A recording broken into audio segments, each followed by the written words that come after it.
We're in trances, going off to different places, different planets. Watch your aura pass me by. Hi guys, welcome back to my YouTube channel. It's your girl Susan here, back with another amazing video. So happy 2026 you guys, and I hope I can be more consistent this year. Okay, yeah, I promise I'll be more consistent this year. So welcome to the first work vlog, hospital vlog of the year, and this is me currently at work. I'm on call. Today is the 6th of January 2026. Time check, this should be about 16:05. I was literally just writing a case report for a patient. Yeah, I know it looks a bit like disorganized and everything, but I'm gonna like type it on a Word document and it will be clear. Yeah. So it's been a quite call. Yesterday I only had one admission, a 1-month-old baby with severe bronchiolitis. Classification of bronchiolitis, you can have the mild one, the moderate one, and the severe one. The severe one is when you have the saturations dropping to below 90%. Okay, yeah, so they'll need oxygen support. Of course, the mainstay of the management for bronchiolitis is just supportive, because most of the time it's caused by viral infection, and if you know viruses, they don't respond to antibiotics. It's mostly just waiting for the immune system to clear them out of the system. So basically you just give your nebulization with normal saline that helps to clear the airway and remove the mucus that was caused by the inflammation from the bronchiolitis, from the infection. Then you can also put them on oxygen, because obviously there will be some type of distress, respiratory distress, and there will be some desaturation in oxygen levels. And you can encourage fluid hydration, either IV fluids or breastfeeding, yeah, whichever one. So that's what we did for this baby. Mostly presented with tachypnea, hyperhouse.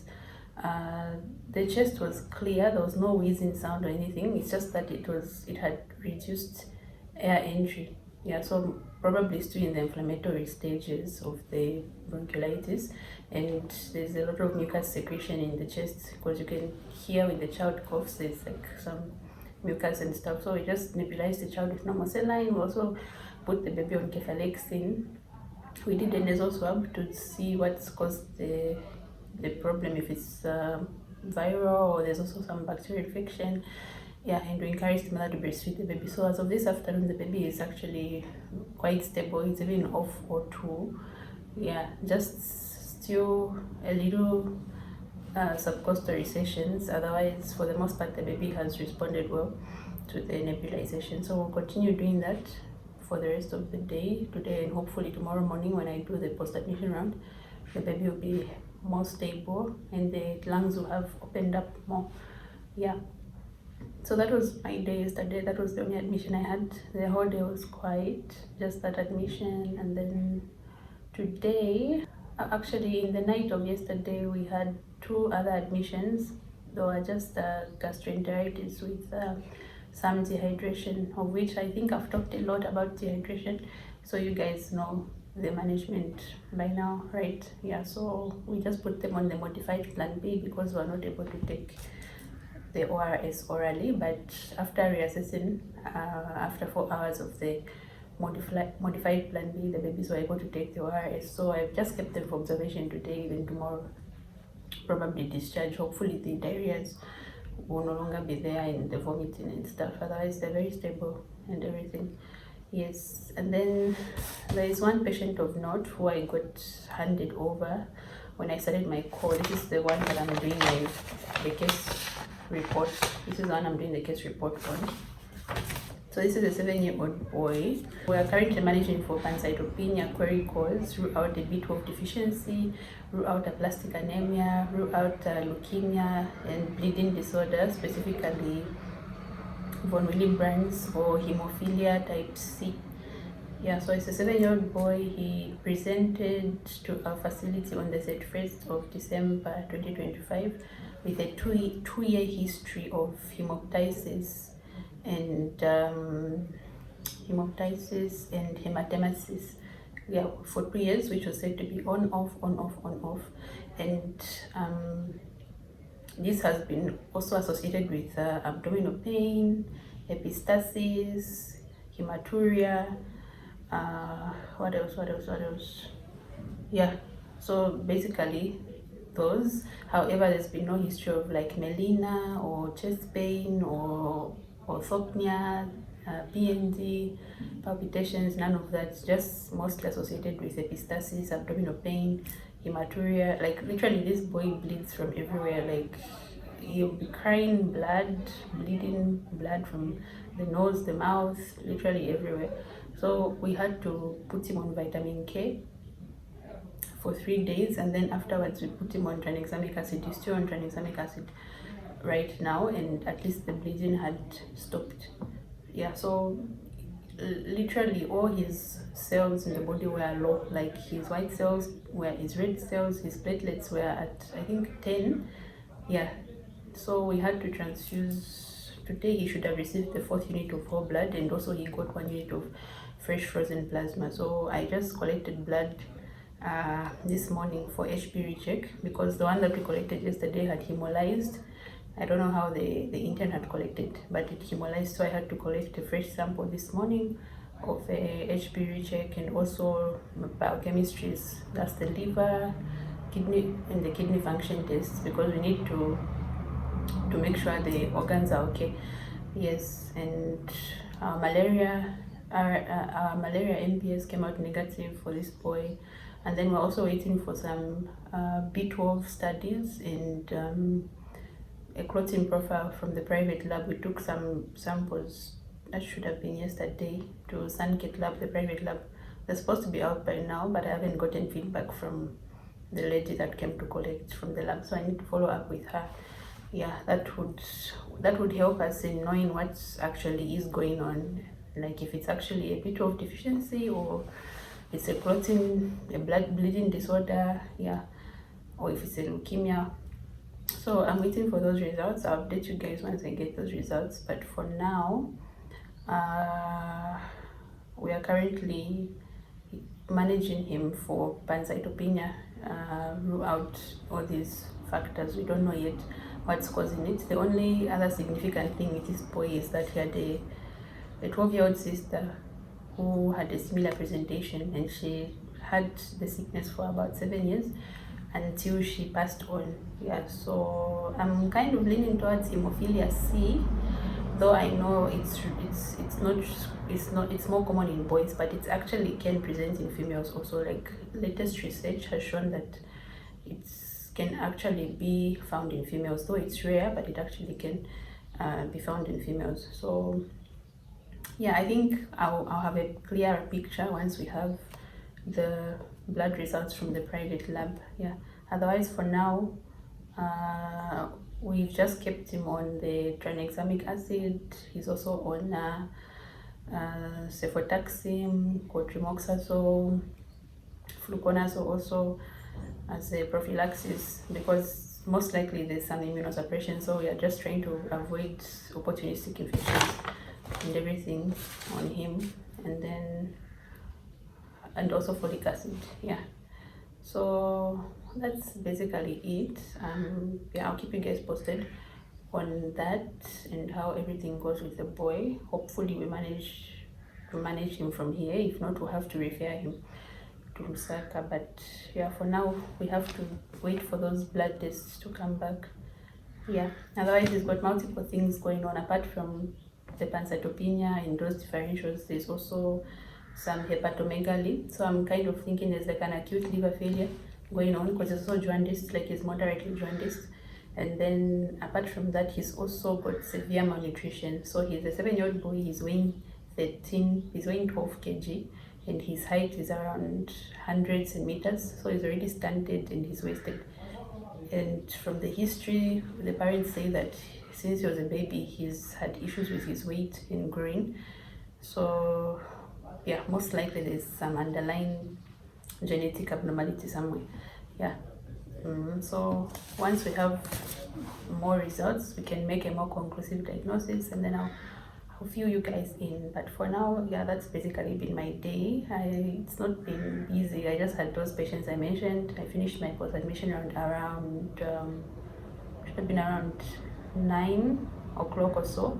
And I just stuck around the hospital, did 1 or 2 things in the hospital, And yeah, currently I'm even about to leave the hospital. I just want to make one last round in the wards and see my patients and see if there are any new admissions, and then I'll call it a day. And yeah, I guess I'll see you guys on the next day of the vlog. But I hope you guys are enjoying. Don't forget to like, comment, subscribe, and share, and I'll catch you in the next on the next day of the vlog. Yeah, so for now, bye. Hi guys, welcome back to day 2 of the vlog. Today is Wednesday the 7th of January, and time check, this should be about 13:40. Yeah, 13:40-ish. I'm in the SRM's office. Yeah, and just to give you a run through of the day. So yesterday, the whole day, I didn't have any admissions, and then the intern who worked in the night had 2 admissions, which were acute gastroenteritis with some dehydration. Yeah, so when we reviewed them in the morning, they no longer had dehydration because they were placed on modified plan B, and they were now able to take ORS orally. So we just switched them to plan A and treated as diarrheal disease with no dehydration because the vomiting had resolved. So those were basically the only new patients that I had from last night. And then there's also the other baby I talked about with the severe bronchiolitis. The air entry seems to have improved in the lungs of the baby, so we'll just keep nebulizing. At least we're able to wean the baby off O2. The SATs were around 95% on room air, so that's a good sign. We'll just keep the child admitted and continue nebulizing until we're comfortable. Yeah, otherwise, the other case of note was the boy with pancytopenia, the one I told you guys about yesterday. Yes, and we were trying to rule out a B12 deficiency or aplastic anemia or leukemia or bleeding disorders. So I finally got back the results that went to the private lab, the results for the B12 studies and the clotting profile.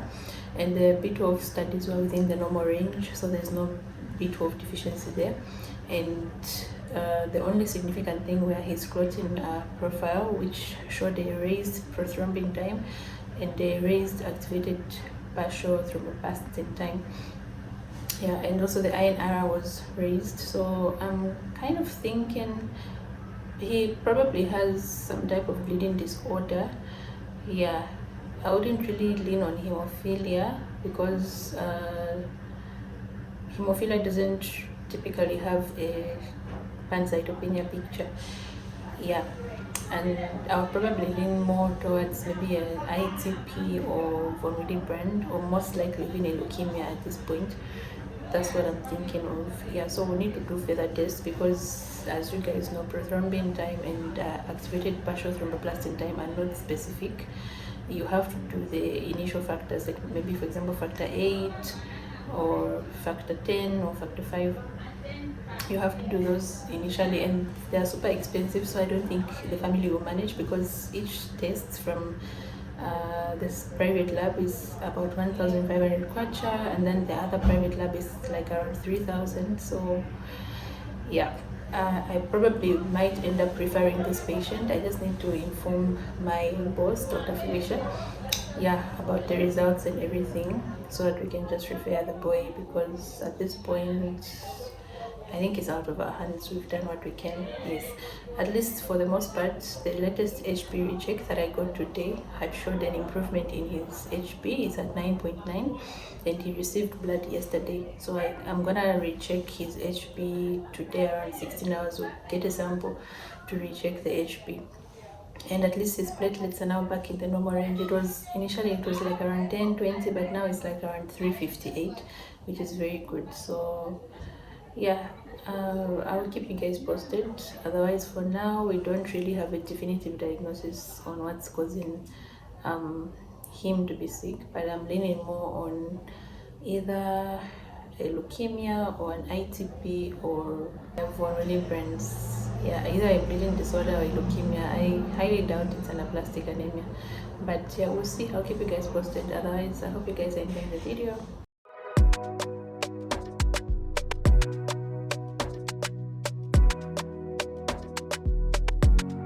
A few moments later. Hi guys, welcome back to another day of the vlog. Today is the 9th of January 2026. Time check, this should be around 12:05. I just got back home. This was my fit for the day. The cutest scrubs ever, and just black pants with my sneakers. I'm sure you can see them in the back somewhere there. Yeah, so just to update you guys on how my call was. Yesterday I only had one admission, which was a baby with a febrile illness. So she had febrile seizures, query cause. So this baby had a high temperature of 38 degrees, and then she ended up having fits, at least 2 fits lasting less than a minute, but they were aborted by diazepam. And usually for these babies you have to find the source of the fever, right? There's probably an infection somewhere, so we had to do like a whole septic screen, like a full septic screen, urine, MCS, 2 MCS, malaria test, a nasal swab, check for tonsillitis, check the chest x-ray, get bloods for culture and baselines. So that's what we did for the baby, of which the malaria came out negative, the blood picture was okay, just the raised white cell count and the HP, which was about 9.2. So there's like a mild anemia there. We probably might transfuse, but she's asymptomatic, so might just put on like hematinics and blood boosters. Yeah, and then what else? The nasal swab also, result is not yet out, probably it will be out tomorrow. Yeah, and then the blood culture also not yet ready. In 5 to 7 days we should have a result. And lastly, the blood baselines, the biochemistries are still pending also. Yes, and yeah, so today she was okay, the temperatures had normalized, and we just kept her for observation just to see how she'll be. Maybe we'll probably discharge her in the afternoon, yeah, or tomorrow in the morning. Otherwise, usually when the child comes with a febrile seizure, the seizure is just the body's way of trying to bring back the body to normal equilibrium. Like it's just trying to stabilize the body. It's just like a compensatory mechanism. That was that. And then today I had a patient who came from ZAMBIA. I had like two admissions that came. One was a non-sickle cell patient who was in acute chest syndrome, and basically for acute chest syndrome you're not giving the IV fluid as the maintenance, because you don't want to overload these children. Okay, so you're just going to give it 2/3 of your IV fluid. Okay, so whatever maintenance you find, you're going to give 2/3 of that. Okay, because you don't want to overload the babies. So that's what we did for this girl. But sometimes you don't, all the time you don't give IV fluids. Sometimes you can let them just take orally. Okay, so for her we didn't necessarily put the 2/3 of IV fluids. We just let her take orally, because there was not necessarily any chest pain, just desaturations and a cough. So mostly it was triggered by like an infection or the heat. Yeah, otherwise she was stable today. Yeah, the saturations were around 90, 91, 92. So I just told them let's observe and see in the afternoon. At least they should be around 94, 95, 96, and then we can discharge you on the medication. Otherwise she's very stable, no temperatures whatsoever. So that was one case I had. And then the other one was a very interesting case from ZAMBIA. They referred for ascites, query cause. So this patient had ascites for 2 months. That's fluid buildup in the abdomen, which was associated with facial swelling and also swelling in the feet. Though when she came there was no pedoedema, just the ascites and the facial swelling. So of course in such children, when you hear facial swelling, you quickly think of nephritic syndrome, right? And you want to rule them out by doing what? A urinalysis. Okay, so you have to do urinalysis first, and you check for the protein, you check for the blood. Okay, you check for bilirubin, you check for infection even, okay, like leukocytosis or anything like that. And then you also want to do your baselines, of course. Check your LFTs, your kidney function tests, how are they? Okay, you check your kidneys also, because this girl was having oliguria and the urine color was Coca-Cola colored, and the last time she had passed urine was yesterday at 9 in the morning. So today we had to catheterize her, and we only had the bag fill up to 200 ml, and so we had to collect a sample for urine microscopy and culture.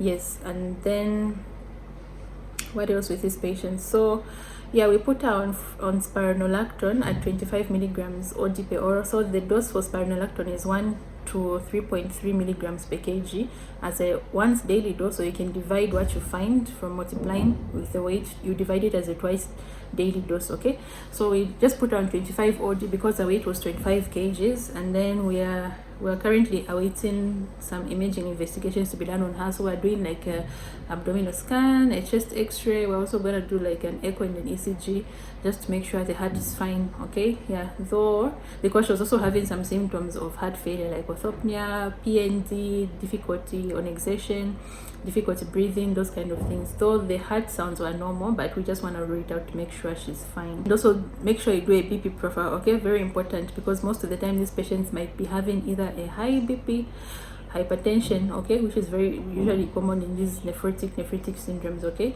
yeah, so you make sure you do a BP profile, which we did for her. The problem is the person who admitted didn't have the profile done, the BP profile done, and they didn't even inform the senior, so I had to come and have it ordered, and we'll see how she'll be. Yeah, otherwise she's stable. She's not even on O2 support, so at least she's stable for now. So we try to find what's causing her to be like that. Until further notice, we just put her on the spironolactone to help with the fluids, and also you can restrict fluid intake in these patients. Okay, fluid and salt intake, because it's gonna worsen the condition. Okay, and yeah, that's basically it. So for an ascitic tap, not really, because it was the ascites are not so severe, just mildly distended. So you can't really do a tap in these patients because you're going to tip them into hypotension. Okay, so usually we just put the drugs like the spironolactone, which is even potassium sparing, which is gonna help to remove that fluid, okay, and not remove important electrolytes like potassium, which the girl might need. So yeah, that's basically it. I'll probably keep you guys posted once I get results back. Otherwise, yeah, I'm officially done with my call. This was like the fourth and last day of my call, and I'm so happy, you guys. I can rest. Today is Friday.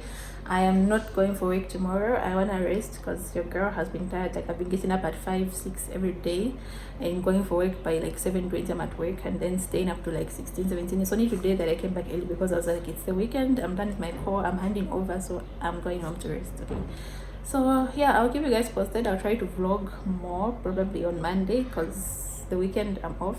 Yeah, so for now, hope you guys are enjoying the video and learning a thing or two. Stay tuned, like, comment, share, subscribe, and I'll catch you.